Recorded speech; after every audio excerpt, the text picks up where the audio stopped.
Hello बच्चों, let's read this question. So this question says calculate the wave number for the longest wavelength transition in the Balmer series of atomic hydrogen. ठीक है, hydrogen atom के corresponding देखिए आपको क्या बताना है, wave number बताना है. ठीक है, for the longest wavelength transition in the बामर series का ट्रांजिशन में. ठीक है, तो देखिए बच्चों इस क्वेश्चन का की कॉन्सेप्ट आप क्या लिख सकते हैं.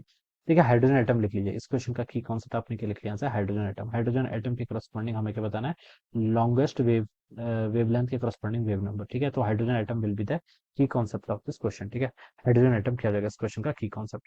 अब देखिए बच्चों हमें पता है देखिए हाइड्रोजन एटम में आपका वेवलेंथ के करस्पॉन्डिंग जो फॉर्मूला होता है क्या होता है, 1/λ किसके इक्वल होता है, देखिए आपका आर जेड का स्क्वायर. ठीक है, डिवाइडेड बाय देखिए आप इसको ऐसे कर लीजिए एन का स्क्वायर माइनस 1/m का स्क्वायर. ठीक है, ये देखिए आपका लोएस्ट के करस्पॉन्डिंग होता है और एम किसके करस्पॉन्डिंग होता है, आपका हाई के करस्पॉन्डिंग होता है. ठीक है, और ये किसके करस्पॉन्डिंग होता है, लैम्डा. तो लैम्डा आपका पॉजिटिव रहेगा, तो इस कंडीशन में हम ऐसा लिख सकते हैं. ठीक है, this is the wavelength relation. ये क्या होगा आपका वेवलेंथ रिलेशन.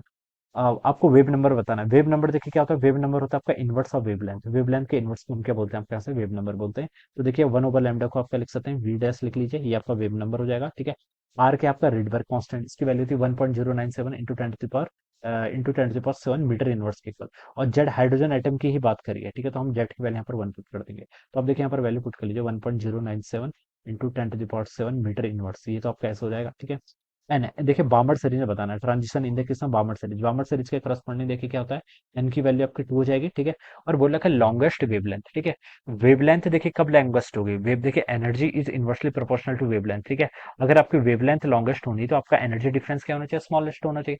एनर्जी डिफरेंस किस किस के बीच में होगा, एन इज इक्वल टू 2.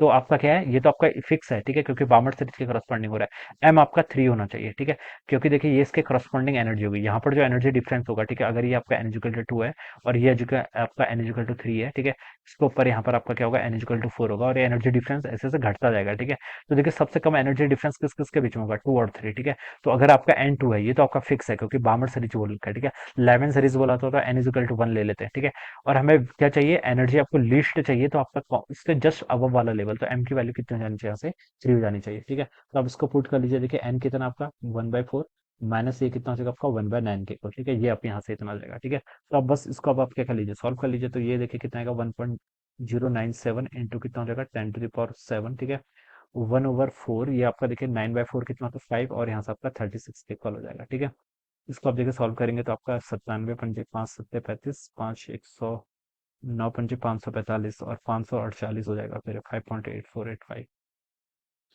ठीक है, alright, into 10 to the power 7 divided by कितना आ गया अपने यहाँ से आपका 36 के इक्वल आ जाएगा. ठीक है, तो देखिए बच्चों इसको हम सॉल्व करते हैं, यहाँ से इसको हमें सॉल्व करना पड़ेगा. तो 5.485 डिवाइडेड बाय बच्चों 36 कितना आ रहा है आपका, 0.152 कितना आ रहा है, 0.152 इंटू 10 to the power 7. ठीक है, 0.152 इंटू 10 to the power 7. ठीक है, इतना आ रहा है, क्या आएगा, यूनिट क्या होगी, मीटर इनवर्स के इक्वल. ठीक है, क्योंकि मीटर आपकी यूनिट क्या आनी चाहिए, मीटर इनवर्स के इक्वल आ जानी चाहिए. ठीक है, तो ये आपका देखिए कितना हो जाएगा,